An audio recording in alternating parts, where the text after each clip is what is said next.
সম্মানিত হাজিরিন, আমাদের রমাদান আমাদের অত্যাসন্ন। রমাদান আমাদের দুয়ারে কড়া নাড়ছে।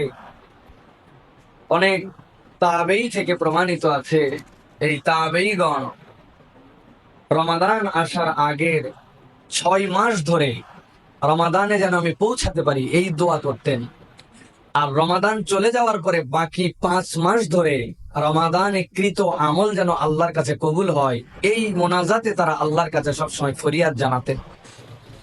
রমাদানের আগের 6 মাস, পরের 5 মাস, পুরা বছরটাই তারা রমাদানকে টার্গেট করে চলতেন। কেননা রমজান তো এমন এক মাস, এমন এক মেলা, এমন এক বোনাস যেটা অকল্পনীয়।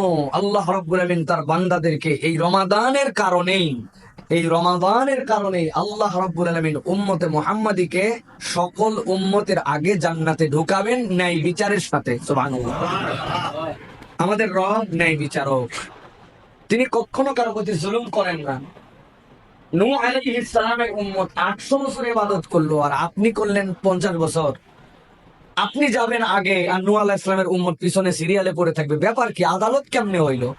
আল্লাহ রাব্বুল আলামিন বলছেন, আদালত যেরকম করে দিতে হয় আমি সেরকম করেই তাকে দান করব। কোন একটা মানুষ সারা বছর কেনে, তার দোকান থেকে কেনার মধ্যে তার কোনো দোষ নাই, প্রয়োজনে কেনে, কিন্তু দোকানদার বিগ সেল দেয় বছরের শেষে। যদি 100 টাকার কেনেন, আরো 100 টাকা পাবেন, এটা দোকানদারের স্বাধীনতা। সুতরাং বছরে কেউ কিনে নাই, একদিনে সে কিনলো, কিনে সে যদি কথার কথা 100 টাকা আরো 100 টাকার বোনাস পেয়ে যায়, আশপাশের মানুষের অভিযোগ দেওয়ার সুযোগ নেই, কারণ এটা সে জোর করে নেয় নাই, দোকানদার অফার দিছে। আল্লাহ তার সৃষ্টিকুলের মধ্যে উম্মতের হায়াত বিন্যাস যাই করেন, আল্লাহ বলছেন আমি উম্মতে মুহাম্মাদীর জন্য এই রমাদানকে এমন প্যাকেজ দিলাম যে কেউ যদি একটা রমাদানের ঠিকঠাক মতো হক আদায় করতে পারে, একদিনের হক আদায় করতে পারে, আল্লাহ তারে যত দেওয়া লাগবে দিয়া সকল উম্মতের আগে জান্নাতে ঢুকাবে। এই জন্যই রমাদানের সম্মান এই জন্যই। আল্লাহ রাব্বুল আলামিন যে বলেছেন, আমরা বরাবর আলোচনায় বলি, লাইলাতুল কদরি খায়রুম মিন আলফি শাহর। এটা আমাদের মাথার মধ্যে ঠিক মতো ঢোকে নাই। আমরা কদরের রাত এইটুকু বলি, মর্যাদার রাত এইটুকু বলি, কিন্তু ফিল করি নাই। অনেক সময় আমরা হিসাব করে দেখাই 84 বছরের থেকে উত্তম। ভাই, 84 বছরের থেকে উত্তম, কিন্তু কত উত্তম বলেন, কারো জানা থাকলে কত উত্তম? একটা সুবহানাল্লাহ 84 বছরের থেকে উত্তম, 2 রাকাত নামাজ 84 বছরের থেকে উত্তম, ওই রাত্রের মাগরিব এশা ফজর এইটা 84 বছরের থেকে উত্তম। কত উত্তম আপনি জানেন না, আমি জানি না কত উত্তম। তত উত্তম এই উম্মতকে সকল উম্মতের আগে জান্নাতে ঢোকানোর জন্য যত প্রয়োজন, সুবহানাল্লাহ, কত উত্তম। আল্লাহ বুঝবেন এইটা। আল্লাহ বলছেন পাস মার্ক 33, উপরে কত আমি জানি, উপরে কত আমার জানা। বেটা পাইলে কিছু না পাইলে 84 বছর পাবি। আর উপরে কত দেওয়া লাগবে? আমার নবীর উম্মত যখন সিরিয়ালে আসবে, সব নবীর উম্মতের আগে জান্নাতে ঢোকানোর জন্য যত দেওয়া লাগবে, আমি আল্লাহ ওইটা আমার হাতে রাখছি। ওইটা নাম্বার বসায়া জান্নাতে আগে ঢুকায়া তারপরে অন্যদের জন্য সিরিয়াল। সুবহানাল্লাহ। কোন নবীর জন্য? এই নবীর জন্য। কোন মাসের জন্য? রমাদানের জন্য। সুতরাং রমাদানের আমাদের একটা প্রস্তুতি দরকার আছে। আমাদের মা বোনরা ইতিমধ্যেই প্রস্তুতি নিচ্ছেন। যেহেতু সয়াবিনের তেলের দাম বাইরে গেছে, অতএব এক পোয়া করে সয়াবিনের তেলের রাখ, যেমনে করা যায় তেমনি কি করা যায় 2-1টা করে পেঁয়াজ মরিচ রাখ। আমাদের আছে না প্রিয় ভাইয়েরা? খারাপ নয়, এই প্রস্তুতির দরকার আছে। আপনার কাছে এসে একজন রিক্সা চালক বলছে, মাসের নাম কি বাংলায় এখন বলো তো? বলে, এখন কি মাস? জ্যৈষ্ঠ মাস প্রায়। কি রমাদান কোন মাসে পড়বে? বলে, যেই মাসে মাথার মধ্যে আর কোনো ঘিলু থাকবে না, চৈত্র মাসে। এমন কঠিন গরম, রোজা রাখছো? না, রোজা রাখবো। আমি কেমনি রোজা রাখবো? যে গরমের গরম। আমি হচ্ছে শ্রমিক, আমি রিক্সা চালাই, আমি ভ্যান চালাই, আমি মাথায় করে মাটি কেটে 10 তলার ছাদের উপরে জোগানি দেই, আমি রোজা রাখবো মানে? আপনি তারে বলবেন, না ভাই, রোজা রাখাই লাগবে, রোজা না রাখলে বিপদ। ও বলবে, রোজা রাখলে আমি তো অজ্ঞান হয়ে পড়ে যাব, আমার শারীরিক সক্ষমতা থাকবে না। আমার যদি শারীরিক সক্ষমতা না থাকে, আমার বাচ্চা কাচ্চা চলবে কেমন করে? আপনি বলবেন, না ভাই, তাও রাখা লাগবে।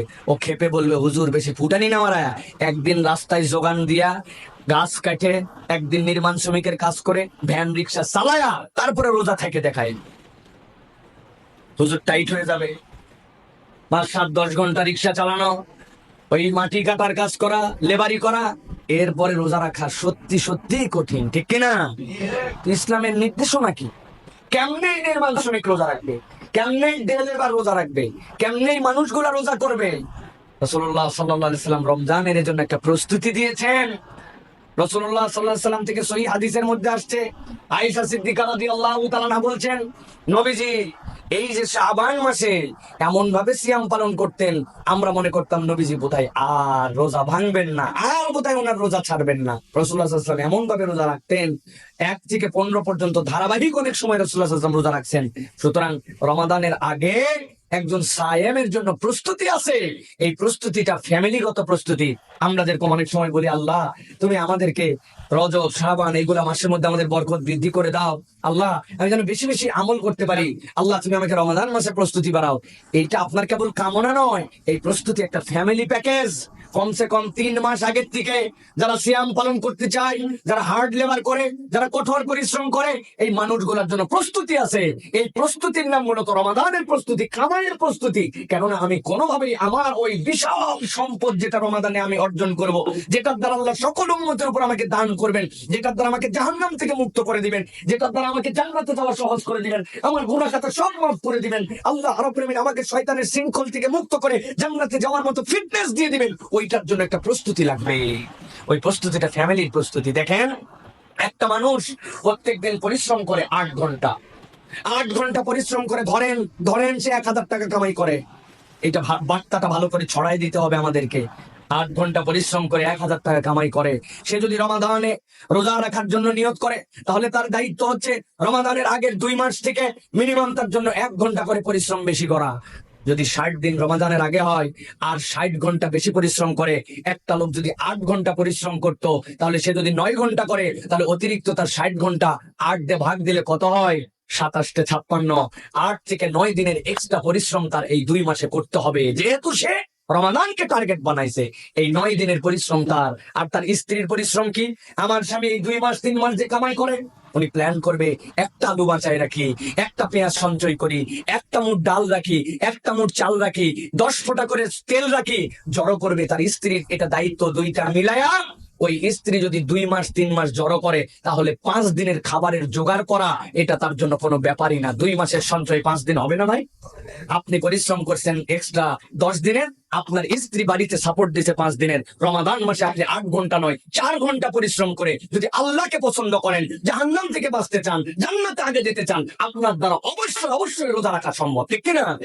কোনো অজুহাতে আপনি রোজা ত্যাগ করতে পারবেন না। ইসলাম কোনো অবৈজ্ঞানিক, ইসলাম কোনো এরকম কোনো অসতর্ক, ইসলাম অযৌক্তিক কোনো ধর্মের নাম নয়। ইসলাম হচ্ছে সবচেয়ে যুক্তিপূর্ণ ধর্ম, যে ধর্মের প্রত্যেকটা বিধান আপনি যদি পালন করার মতো টেকনিক জানেন, তাহলে এর থেকে সহজ কোনো বিধান নাই।